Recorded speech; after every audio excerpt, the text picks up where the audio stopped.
Hello guys, ரொம்ப நாளுக்கு அப்புறம் விலாக் பார்க்க போகிறீங்க. டே இன் மை லைஃப், ஓகேங்களா? இன்றைக்கி எனக்கு இந்த டே எப்படி போச்சு அப்படின்றத உங்கள் கூட வந்துட்டு நான் ஷேர் பண்ண போகிறேன்.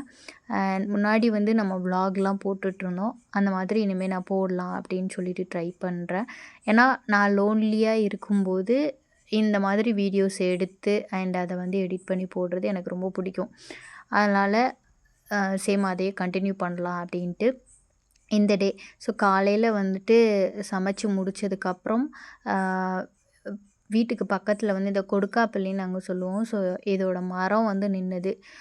அதில் இருக்கக்கூடிய அந்த கொடுக்காப்புளி பழம் மாதிரி நல்லா இருந்தது. அதை பறித்து அதை வந்து சாப்பிட்டோம். அண்ட் அதில் கொஞ்சம் வந்து இன்றைக்கி வந்து தங்கச்சி வீட்டுக்கு போகலாம் அப்படின்னு சொல்லிட்டு பிளான் பண்ணியிருந்தேன் நான். ஸோ அங்கே தான் வந்து போயிருந்தேன். அங்கே இந்த 2 பசங்க வந்து தங்கச்சி வீட்டோட ஆப்போசிட் வீட்டில் இருப்பாங்க.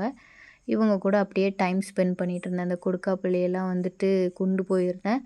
அவங்களுக்கும் அப்படியே கொடுத்தாச்சு. அவங்களோட ஸ்ட்ரீட் அங்கே அந்த தெரு இப்படி தான் இருக்கும். அங்கே வந்து பக்கத்தில் வீடுகள் இருக்கிறதுனால கொஞ்சம் இன்னும் ரிலாக்ஸாகவும் இருக்கும். இந்த பசங்க கூட நல்லா டைம் பாஸ் பண்ணிவிட்டு, அவங்களுக்கு வந்து மருதாணி வச்சு விட்டுட்டு, அவங்கள பாட சொல்லி அந்த மாதிரி வந்து ரொம்ப சூப்பராக போயிட்டுருந்துச்சி. போடுங்க அப்பாவுக்கு ஆப்பி பொண்ணு நேர பாசிங்க போகும்போது குடிக்கையிலே போயாய மிசிட்டு வெள்ளாம என்ன சொல்லிங்க கொசியாம பார்த்து ஏன் குச்சிங்க நீங்க ஏன் குச்சிங்க அவ்வளோதானா? சூப்பர். கிளாப் பண்ணுங்க பாப்பாவுக்கு. கிளாப் பண்ணு தம்பி. சூப்பர். நீ படில பாட்டு மட்டும் தான் படிக்குமா? அப்படியா? தம்பி படி. நீ படி. பாடல, வெக்கப்படாத. பாடு. இங்கே பாரு, உன் மூஞ்ச காட்டு கொஞ்சம். தம்பி காட்டு. ஏல காட்டல. பாட்டு பாடு. அவ பாடிட்டா.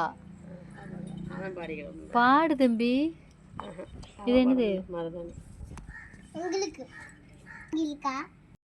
ஸோ அப்படியே வந்து பாட்டும் பாடிட்டு அந்த குட்டி பசங்களோட அம்மா வந்து மருதாணி கொடுத்துருந்தாங்க.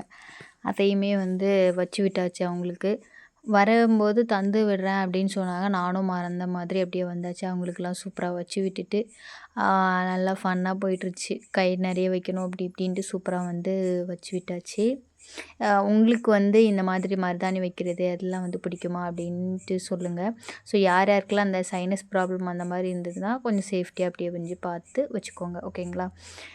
நம்மளோட மைண்ட் ரிலாக்ஸேஷனுக்காக இந்த மாதிரி நம்ம சின்ன சின்ன விஷயங்கள் பண்ணும்போது மைண்ட் ரொம்ப பீஸ்ஃபுல்லாக இருக்கும்னு எனக்கு அப்படி தான் வந்து நான் ஃபீல் பண்ணினேன். ஸோ இந்த மாதிரி தான் கொஞ்சம் நேரம் கிட்டத்தட்ட ஒரு 1/2 hour இப்படி தான் போச்சு. அவங்களுக்கும் வச்சு முடிச்சாச்சு. ஆக்சுவலி இன்றைக்கி ஒரு பிளானோட தான் போயிருந்தேன். என்னென்னா தங்கச்சி வீட்டு பக்கத்தில் எனக்கு தெரிஞ்ச ஒரு ரிலேட்டிவ் பார்ட்டியோட தோட்டம் இருக்குது. அங்கே வந்து போயிட்டு கொஞ்சம் கரிசலாங்கண்ணி, அப்புறம் அம்மன் பச்சரிசி, வேறு ஏதாவது ஹெர்ப்ஸ் இருந்தால் கலெக்ட் பண்ணிட்டு வரலாம் அப்படின்னு சொல்லிட்டு கொஞ்சம் முந்தின நாளே வந்து கேட்டு வச்சுருந்தேன். அந்த மாதிரி இருக்கா அப்படின்ட்டு. இருக்குது அப்படின்னு சொல்லியிருந்தாங்க. சரி போகலாம் அப்படின்னு சொல்லிட்டு பிளான் பண்ணியிருந்தேன். அங்கே வந்து போய் கரிசலாங்கண்ணி வந்து நிறைய பறிச்சுட்டு வந்தோம். இந்த 2 பசங்களுக்கும் வைக்கும்போது, பாப்பாவுக்கு வைக்கும்போது அந்த பையன், குட்டி பையன் இருக்கான்ல, அவன் வந்து வீடியோ எடுத்திருந்தான். அவன் என்னத்தையோ மாற்றி வீடியோ எடுத்திருக்கான். பிளாக்ல இருக்குது, இருட்டாக இருக்குன்னு சொல்லிகிட்டே இருந்தான். நான் அதுக்கப்புறம் தான் பார்த்தோம். சரி அதையே அப்படியே போட்டுடலாம் அப்படின்னு சொல்லிட்டு அவன் நல்லா ஷேக் பண்ணி எடுத்திருக்கான் போல். அதையே அப்படியே போட்டாச்சு. அண்ட் நீங்கள் இப்போ தான் என்னோடய சேனலை ஃபஸ்ட் டைம் விசிட் பண்ணுறீங்க அப்படின்னா ப்ளீஸ் சப்ஸ்கிரைப் பண்ணிக்கோங்க. பெல் ஐக்கானில் ஆளுன்றதை கொடுத்து வச்சுக்கோங்க. அப்போ தான் நான் போடக்கூடிய வீடியோ எல்லாமே உங்களுக்கு உடனுக்குடன் நோட்டிஃபிகேஷன் வரும். நீங்களும் சீக்கிரமாக பார்க்கலாம். அண்ட் நம்மளோட சேனலில் ஸ்கின் கேர், ஹேர் கேர் ரிலேட்டடாக நிறைய வீடியோஸ் வந்து போட்டிருப்போம். அது ரிலேட்டடாக இந்த வீடியோ இருக்காது, விலாக் மாதிரி இருக்கும். ஸோ ஓகே, ஷேர் பண்ணலாம் அப்படின்ற மாதிரி தான் வந்துட்டு ஷேர் பண்ணியிருக்கேன் உங்கள் கூட. பிடிச்சிருந்துச்சின்னா கண்டிப்பாக வந்து லைக் பண்ணிக்கோங்க, கமெண்ட் பண்ணிக்கோங்க, ஷேர் பண்ணிக்கோங்க, ஓகேங்களா? ஸோ இவங்களுக்கெல்லாம் மருதாணி வைக்கிற கேப்பில் தங்கச்சியுமே சமைக்கணும் அப்படின்னு சொல்லிட்டு அது முடிச்சதுக்கப்புறம் நான் தங்கச்சியோட பாப்பாவை வந்து தூங்க வச்சுட்டு நாங்கள் 2 பேரும் அப்படியே வந்து கிளம்பியாச்சு. இது சுற்றி இப்படி தான் இருக்குது. வில்லேஜ் சைடு தானே, எல்லா ஹெர்ப்ஸுமே ஈஸியாக கிடைக்கும் அப்படின்னு நம்ம நினச்சிட்ருக்கோம். ஆனால் நம்ம போய் அதை கலெக்ட் பண்ணி ஈஸியாக பவுடராகவோ லீஃபாகவோ இல்லை ரீசெல்லருக்கு ப்ராடக்டாகவோ கிடச்சிரும். ஆனால் அதுக்கு முன்னாடி ஒரு ப்ராடக்டை மேக் பண்ணுறதுக்கு முன்னாடி இந்த ஹெர்ப்ஸை வந்து நம்ம கலெக்ட் பண்ணுறதுக்கு அவ்வளோ ரிஸ்க்கான விஷயங்களுமே இருக்குது. ஸோ அந்த மாதிரி இதுதான் வந்து அந்த நம்ம போகக்கூடிய அந்த வயல். ஸோ அங்கே போயிட்டு ஃபஸ்ட்டு வந்து இருக்குமா இருக்காது அந்த தயக்கம் தான். பட் இறைவனோட அருளால் எங்களுக்கு நிறையவே கிடச்சிது. ஒரு பேக் ஃபுல்லாக கிடச்சிது. அது வந்து உங்களுக்கு காட்டுறேன். இங்கே போயிட்டு அமன் பச்சரிசியும் கொஞ்சம் கலெக்ட் பண்ணிக்கிட்டோம். வெள்ளை கரிசலாங்கண்ணி சொல்லுவோம்ல, அந்த ஒயிட் கலரில் பூ இருக்கும்ல, அது வந்து நிறையவே வந்து நின்னது. ஸோ அதை எல்லாமே வந்துட்டு கலெக்ட் பண்ணியாச்சு.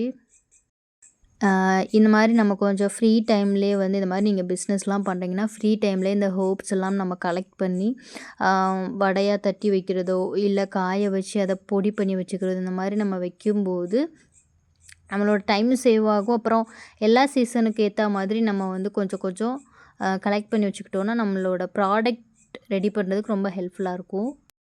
நம்ம வந்து இந்த பிரிங்ராஜ் வந்து ஹேர் ஆயில், ஷாம்பூ இதில் எல்லாத்துலேயுமே வந்து ஆட் பண்ணுவோம். ஸோ அதனால் வந்து நம்மளுக்கு கொஞ்சம் அதிகமாகவே தேவைப்படுது. இதுக்கு முன்னாடி வந்து கொஞ்சம் கிடச்சது, அதை நம்ம வந்து கலெக்ட் பண்ணி வச்சுருந்தோம். பட் இப்போது வந்து கொஞ்சம் தேவை அதிகமாக இருக்கிறதுனால இந்த மாதிரி போயிட்டோம். ஃபஸ்ட்டு வந்து இந்த மாதிரி அம்மான் பச்சரிசி தான் நிறைய நின்னது குட்டி குட்டியாக. ஆல்ரெடி இங்கேருந்து தான் நாங்கள் வந்து பிடுங்கிட்டு இருந்தோம். அதாவது இந்த செடியெல்லாம் கலெக்ட் பண்ணினோம். அகெயின் இங்கே வந்துட்டு வந்திருக்கோம் நாங்கள். உங்களோட ஏரியாவில் என்னென்ன ஹெர்ப்ஸ்லாம் ஈஸியாக கிடைக்கிது அண்ட் அது ரிலேட்டடாக நீங்கள் வந்து இந்த மாதிரி காஸ்மெட்டிக் மேனுஃபேக்சர்லாம் பண்ணுறீங்க அப்படின்னா என்னெல்லாம் பண்ணுறீங்க அப்படின்றத வந்து கண்டிப்பாக கீழே கமெண்ட் பாக்ஸில் கமெண்ட் பண்ணுங்கள், நானும் தெரிஞ்சுக்கிறேன். ஓகேங்களா? இந்த மாதிரி நம்ம போனதுக்கப்புறம் நம்ம வந்து ஒவ்வொரு செடிகளாக வந்து கலெக்ட் பண்ணிக்கணும். ஸோ அந்த மாதிரி கலெக்ட் பண்ணி அதுக்கப்புறம் நம்ம வந்து காய வைக்கிறதா இருக்கட்டும், எல்லாமே வந்து சேஃப் அண்ட் செக்யூர்டாக பண்ணணும். ஏதாவது ஒரு மிஸ்டேக் பண்ணிட்டோம்னா ஃபுல்லாக நம்ம பறிச்சதுக்கு அர்த்தமே இல்லாத மாதிரி போயிடும். நல்லாயிருக்கும். நம்ம வந்து ஒரு ரா மெட்டீரியல்ஸ் இப்போ வந்து பிரிங்ராஜ் பவுடராகவோ காய வச்சதாவோ வாங்கி செய்கிறதுல முழு திருப்தி இருக்காது. அந்த பிளான்ட்டோ அந்த ஹெர்ப்ஸை நம்ம கையால் பறித்து அதை நம்ம வந்து தட்டையாவோ இல்லை ஹெர்பாவோ நம்ம எடுத்து ஒரு ப்ராடக்ட் மேக் பண்ணும்போது, ஸோ இந்த மாதிரி இப்படி நம்ம மேக் பண்ணும்போது இன்னும் எனக்கு நிறைய சாட்டிஸ்ஃபிகேஷன் வந்து இருக்கும். ஸோ இந்த மாதிரி கொஞ்சமாக கலெக்ட் பண்ணி முடிச்சதுக்கப்புறம் இந்த பக்கம் அந்த கிணறு எல்லாமே பார்த்தேன். உங்களுக்குலாம் புதுசாக இருக்கும் இல்லையா, அதனால். ஸோ இந்த இடத்துலலாம் பாருங்கள், அப்படியே குத்தாக வந்து ஒயிட் பிரிங்ராஜ் தான், அந்த வெள்ளை கரிசலாங்கண்ணி இருந்தது. அப்படியே வந்து பிடுங்கிட்டு அதுக்கப்புறம் திரும்ப வீட்டுக்கு வந்தாச்சு. வீட்டுக்கு வந்ததுக்கப்புறம் சாப்பிட்டோம். சாப்பிட்டுட்டு அதுக்கப்புறம் வந்து கொஞ்சம் ஸ்நாக்ஸ் மாதிரி செஞ்சு சாப்பிட்லாம் அப்படின்னு சொல்லிட்டு பிளான் பண்ணியிருந்தோம். இந்த பேக் நிறைய வந்து பிடுங்கியிருந்தோம். இதில் வந்து அதிக அளவு பிரிங்ராஜும் கம்மியாக வந்து ஆமன் பச்சரிசியும். ஸோ இன்றைக்கி வந்து என்ன சமைக்க போகிறோம் அப்படின்னா, தங்கச்சி வீட்டில் தான் குட்டி பாப்பா அப்புறம் தங்கச்சி நாங்கள் எல்லாமே பேசிக்கிட்டு அப்படியே ஜாலியாக சமைச்சிட்டு சிரிச்சிட்டு சூப்பராக போயிட்டு இருந்தது. அதை சரி ஷேர் பண்ணலாம் அப்படின்னு சொல்லிட்டு இந்த டிஷ் உங்கள் கூடயும் ஷேர் பண்ணுறேன். நீங்கள் வேணும்னா செஞ்சுக்கோங்க. கொஞ்சமாக வந்து கோதுமை மாவு எடுத்துகிட்டு அதை வந்து நம்ம இந்த சப்பாத்தி மாவு என் தங்கச்சியுமே சொல்லி கொடுத்துட்டே இருந்தேன். சப்பாத்தி மாவு நம்ம ரெடி பண்ணுவோம்ல, அந்த மாதிரி ரெடி பண்ணிக்கணும். அதுக்கப்புறம் அதை வந்து நம்ம இந்த பால் கொழுக்கட்டையெல்லாம் செய்வோம்ல, அந்த மாதிரி அதை விடையும் குட்டி குட்டியாக வந்து நம்ம பால்ஸ் மாதிரி நம்ம உருட்டி எடுத்துக்கணும். அதுக்கப்புறம் கொஞ்சம் நீட்டு வாக்கில் அந்த மாதிரி எடுத்துக்கணும். நான் லாஸ்ட்டில் காட்டுறேன் எப்படின்ட்டு. அந்த மாதிரி நீங்கள் பண்ணி எடுத்துக்கோங்க. முக்கியமாக மாவு வந்து ஒன்றோடு ஒன்று ஒட்டாமல் பார்த்துக்கணும். உருட்டி வச்சதுக்கப்புறம் கொஞ்சமாக உதிரி மாவு இருக்கு இல்லையா, அதை போட்டு ஒட்டாத அளவுக்கு நீங்கள் வந்து வச்சுக்கோங்க. ஸோ அந்த மாதிரி ரெடி பண்ணிவிட்டு இதுக்கு வந்து நீங்கள் பசும்பாலும் எடுத்துக்கலாம், இல்லைன்னா வந்து கோகோனட் மில்க்கு கூட எடுத்துக்கலாம். இந்த மாதிரி கொஞ்சமாக மாவு எடுத்து இந்த மாதிரி உருட்டி போட்டுக்கோங்க. இது வந்து ஒரு ஸ்வீட் ரெசிபி மாதிரி, பாயசம் மாதிரி இருக்கும் ஆனால் பாயசம் இல்லை, கொழுக்கட்டை மாதிரி இருக்கும் ஆனால் கொழுக்கட்டை இல்லை, ரெண்டும் கலந்தது. இது பால் கொழுக்கட்டைன்னு சொல்லுவாங்க, ஆனால் இது சும்மா நாங்களே க்ரியேட்டிவாக அப்படியே பண்ணிட்டோம். இதில் என்ன ஒரு விஷயம் அப்படின்னா, எல்லாத்தையும் ரெடி பண்ணிவிட்டு சமைச்சிட்டு அதில் விலாக் வேறு எடுக்கலாம் அப்படின்னு பிளான் பண்ணியிருந்தோம். அதனால் அதையுமே எடுத்துகிட்டு பாப்பாவையும் பார்த்துட்டு பாப்பா வந்து கேமராவுக்கு முன்னாடி உட்காந்துட்டாங்க. அப்படியே அதையும் சமாளிச்சுட்டு அப்படியே வந்து நாங்கள் இது பண்ணிகிட்டு இருந்தோம். பாப்பாவுக்கு அது ஒன்று வேணுமா, இங்கே பாருங்க ஒன்று எடுத்துட்டாங்க. அந்த மாதிரி சூப்பராக இருந்தது. அப்புறம் ஏலக்காய் இல்லைன்னு தங்கச்சி வந்து வாங்க போயிடுச்சு. நானும் பாப்பாவும் இந்த மாதிரி ஃபன் பண்ணிட்டு இருந்தோம். பாப்பாவுக்கு கேமரா ஆன் பண்ணிட்டாலே போதும், ஒரே சிரிப்பாக இருக்கும். அண்ட் அதுக்கப்புறம் நாங்கள் வந்து அவளை வச்சுக்கிட்டே எடுக்கலாம் அப்படின்னு சொல்லிட்டு அவள் வரதுக்குள்ளே பிளான் பண்ணினேன். பட் முடியல. என்ன பண்ணிட்டோம் அப்படின்னா, ஃப்ரெஷ்ஷாக பசும்பால் இல்லை, அதனால் தேங்காய் பால் எடுத்துட்டோம். அதில் இருக்கக்கூடிய அந்த இது இருக்கு இல்லையா, தேங்காய் அந்த துருவல் மாதிரி இருக்கும், அது வந்து பர்ஃபி செய்யலாம், தேங்காய் பர்ஃபி மாதிரி செய்யலாம் அப்படின்னு சொல்லிட்டு, பாப்பாவோட வாயை பாருங்களேன், நான் இப்போ தான் நோட் பண்ணுறேன். அதை இந்த மாதிரி தனித்தனியாக வந்து நீங்கள் எடுத்து வச்சுக்கணும். சரிங்களா? ஸோ ஒன்றோட ஒன்று ஒட்டாமல், இல்லைன்னா நம்ம வேக வைக்கும்போது ஒட்டிக்கும், நல்லா இருக்காது. இது வந்து தேங்காய் பாலை தான் நான் அந்த மாதிரி காட்டுறேன், ஆனால் தெரியவே இல்லை. ஸோ இப்படி இருக்குது. அண்ட் அதுக்கப்புறம் ஃபைனலாக வந்து நம்ம செய்ய ஆரம்பிச்சிடுவோம். ஃபஸ்ட்டு வந்து கொஞ்சமாக வெந்நீர் போட்டுக்கணும். வெந்நீர் போட்டுட்டு அதுக்கப்புறம் வந்து இந்த பால்ஸ் எல்லாம் உருண்டை பிடிச்சி வச்சுருக்கோம்ல, அதை எல்லாமே வேக போட்டுக்கணும். ஹை ஃப்ளேமில் வேக வைக்கக்கூடாது, ரொம்ப குக்காகி ஒரு மாதிரி வெடிக்க ஆரம்பிச்சிடும். சிம்மில் வச்சே வந்து நம்ம வேக வைக்க ஆரம்பிக்கணும். இந்த மாதிரி வேக வைக்கவும் அதோட அந்த தண்ணி எல்லாமே, நார்மல் தண்ணி எல்லாமே கொஞ்சம் திக்காகிற மாதிரி இருக்கும். ரொம்ப ஹை ஃப்ளேமில் வைக்காமல் மைல்டாக நம்ம வேக வச்சுக்கணும். இந்த மாதிரி கொஞ்சம் வேக வச்சதுக்கப்புறம் நம்ம வந்து தேங்காய் பால், ஃபஸ்ட்டு தேங்காய் பால்னு சொல்லுவோம்ல, அதுதான் ஆட் பண்ணணும், திக்காக இருக்கக்கூடியது. பசும்பால் ஆட் பண்ணிங்கன்னா அது ஒரு மாதிரி டேஸ்ட் இருக்கும், இது ஒரு மாதிரி டேஸ்ட் இருக்கும். அண்ட் ஏலக்காய் வந்து போட்டுக்கோங்க, 1 இல்லை 2 அந்த மாதிரி போட்டுக்கோங்க, உங்களோட விருப்பத்துக்கு ஏற்ற மாதிரி. நாங்கள் வந்து 2 வந்து போட்டிருந்தேன். அண்ட் அந்த தேங்காய் பால் அரைச்சி வச்சுருந்தேன், அந்த இதையுமே போட்டு நம்ம வந்து கலந்து வச்சு இதை வந்து வேக வச்சுக்கணும். இப்போ இப்படி இருக்கா, ஒரு மாதிரி தண்ணி ஆட்டம், பட் நம்ம இது வேக வேக நல்லா திக்காயிடும். அண்ட் அதுக்கப்புறம் இதில் வந்து கொஞ்சமாக கோதுமை மாவை தண்ணியில் கரைச்சி இதில் நம்ம வந்து போட்டுக்கணும். இதில் வந்து கோதுமை மாவுக்கு பதிலாக வேறு ஏதாவது ராகி மாவு அந்த மாதிரிலாம் நீங்கள் பண்ணணுன்னு நினைக்காதீங்க, ஏன்னா கொலாப்ஸ் ஆயிரும். ஏன்னா தெரியலை, எனக்கு தெரியாது, பட் நான் வந்து கோதுமை மாவில் மட்டும்தான் ட்ரை பண்ணியிருக்கேன். அதனால் சேம் தங்கச்சி வீட்லேயும் அதே பண்ணியாச்சு. இந்த மாதிரி நல்லா திக்காகும். அண்ட் டால்டாவோ இல்லை கீயோ ஏதாவது ஒன்று போட்டுக்கலாம். அண்ட் அது குக் ஆகிற சமயத்தில் நாங்கள் வந்து கருப்பட்டி, அச்சு வெல்லம் இது எல்லாமே போட்டிருந்தோம். இந்த பால் கொழுக்கட்டை மாதிரி பண்ணோம்ல, அதில் இந்த பக்கம் வந்து பர்ஃபி பண்ணலாம் அப்படின்னு சொல்லிட்டு அந்த தேங்காயை வந்து நல்லா ஃபஸ்ட்டு வறுத்துடணும், ஈரப்பதம் இல்லாமல். இதில் வந்து அந்த மாவையும் கரைச்சி ஊற்றிருக்கோம். இப்போ கலர் சேஞ்ச் ஆகி நல்லா திக்காகிடுச்சு, அது கொஞ்சம் நேரம் சிம்லேயே இருந்து அப்படியே குக் ஆகணும். இந்த இது அச்சு வெல்லம் இதெல்லாம் போட்டோம்ல, அதுதான். ஸோ இப்போ தேங்காய் பர்ஃபிக்கு அதை நல்லா வறுத்து எடுத்துட்டு, அதுக்கப்புறம் அச்சு வெல்லமோ இல்லை கருப்பட்டியோ வெல்லமோ ஏதாவது ஒன்று போட்டு அதை நல்லா பாகு மாதிரி காய்ச்சிட்டு, அதுக்கப்புறம் இந்த தேங்காவை அதுக்குள்ளே போட்டு நல்லா நம்ம மிக்ஸ் பண்ணி எடுத்துகிட்டு, முந்திரி பருப்பு அண்ட் ஏதாவது நம்ம இருக்கிறது எல்லாம் போட்டு நம்ம வந்து ஒரு டிஃபன் பாக்ஸ்லையோ இல்லை பிளேட்லேயோ நம்ம வந்து அந்த மாதிரி வச்சு கட் பண்ணி எடுத்து சாப்பிட்டுக்க வேண்டியதான். இதில் என்ன தெரியுமா ஒரு பெரிய விஷயம், நான் வந்து விலாக் எடுத்தேன், எனக்கு ஏற்ற மாதிரி தங்கச்சி வந்து அடாப்ட் ஆகிடுச்சு. அவங்க வீடியோ எடுக்கிறாங்க, அதுக்கும் கொஞ்சம் கோஆப்ரேட் பண்ணணும் அப்படின்ற மாதிரி 2 பேரும் ஃபன் பண்ணி சிரித்து அன்றைக்கி சூப்பராக போயிட்டுருந்துச்சி. ஃபைனலி 2மே ரெடி பண்ணியாச்சு. அதை வந்து வேறு பாத்திரத்துக்கு அப்படியே வந்து மாற்றி, அப்புறம் அவங்களோட மாமியாருக்கு எல்லாருக்கும் ஷேர் பண்ணி சூப்பராக வந்து சாப்பிட்டாச்சு. நீங்கள் இந்த மாதிரி டிஷ்லாம் உங்கள் வீட்டில் ட்ரை பண்ணியிருக்கீங்களா? அண்ட் அதுக்கு பேர் என்ன வச்சுருக்கீங்க? அண்ட் இதை வேறு எப்படிலாம் பண்ணலாம் அப்படின்றது வந்து கீழே கமெண்ட் பாக்ஸில் கமெண்ட் பண்ணுங்கள். இப்போ கூட இந்த வீடியோவுக்கு பேக்ரவுண்ட் வாய்ஸ் கொடுக்கும்போது நான் என் தங்கச்சியெல்லாம் ஃபன் பண்ணி சிரிச்சது தான் வந்து எனக்கு ஞாபகம் வருது. ஸோ இந்த மாதிரி நல்லா மெல்ட் பண்ணிவிட்டு அதில் வந்து நம்ம அந்த தேங்காவெல்லாம் போட்டு நல்லா மிக்ஸ் பண்ணி அப்படியே உருண்டை பிடிச்சி கூட சாப்பிட்றலாம். அவசரமாக இருந்ததுன்னா நாங்கள் வந்து கொஞ்சம் சரி வரல, அப்படி இப்படியா போட்டு எப்படியோ செஞ்சு சாப்பிட்டாச்சு, எதையுமே வேஸ்ட் பண்ணாமல் சாப்பிட்டாச்சு.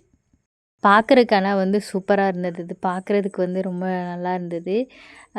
பார்க்கலாம், இனிமேல் வந்து தங்கச்சி வீட்டுக்கு போகும்போது விலாக் மாதிரி அப்படியே எடுத்து வந்து போடுறேன். கண்டிப்பாக இந்த காஸ்மெட்டிக் ரிலேட்டடாக சோப் மேக்கிங், க்ரீம் மேக்கிங்னு வீடியோ பார்த்துட்டு இதில் உங்களுக்கு வந்து யூஸ்ஃபுல்லாக இருக்குமான்னு தெரியல, பட் எனக்கு கொஞ்சம் ரிலாக்ஸாக இருந்ததுனால இந்த மாதிரி போட்டாச்சு. ஸோ அதுவும் ரெடி. இது வந்து அவங்க மாமியாருக்கு கொடுக்குறதுனால அவங்க வந்து எடுத்து வச்சிட்ருக்காங்க.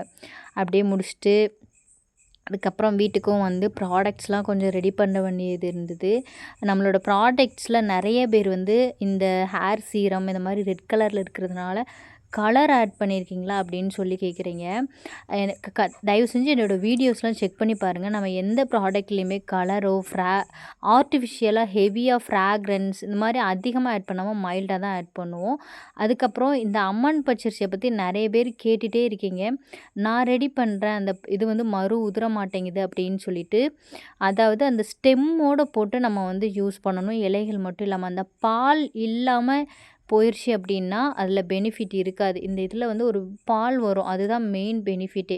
இலைகளை மட்டும் போட்டேன், சோப்புலாம் நல்லா க்ரீனிஷாக தான் இருந்துச்சு. ஆனால் ரிசல்ட் வரலன்னா இலைகளில் பால் தன்மை கம்மியாக தான் இருக்கும். அந்த தண்டு மாதிரி இருக்கும் இல்லையா, அதில் தான் வந்து அந்த பால் வரும், அது அதிகமாக இருக்கும். அது முக்கியமாக ஹைப்பர் பிக்மெண்டேஷன் அன்ஈவன் டோனுக்கெலாம் ரொம்ப ஹெல்ப் பண்ணும்.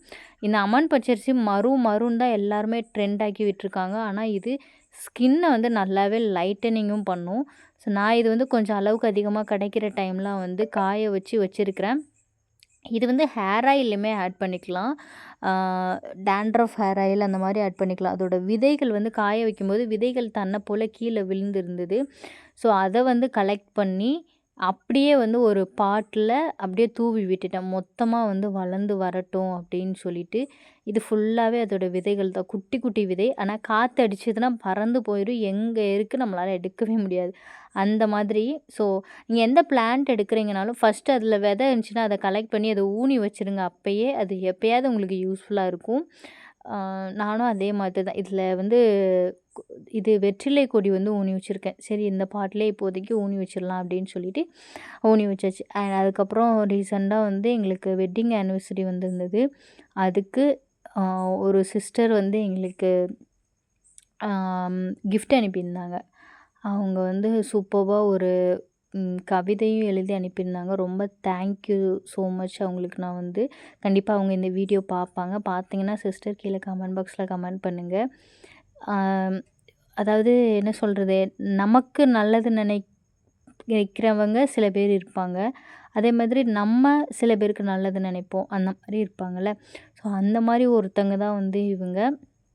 ஆக்சுவலி இந்த மாதிரி நாங்கள் ஃபோட்டோ எடுக்கவே இல்லை, அதை வந்து சூப்பராக க்ரியேட் பண்ணி வச்சுருந்தாங்க. என்னோடய ஃபோட்டோஸு அப்புறம் வந்து இந்த மாதிரி க்ரியேட் பண்ணி வச்சுருந்தாங்க. Anyway thank you.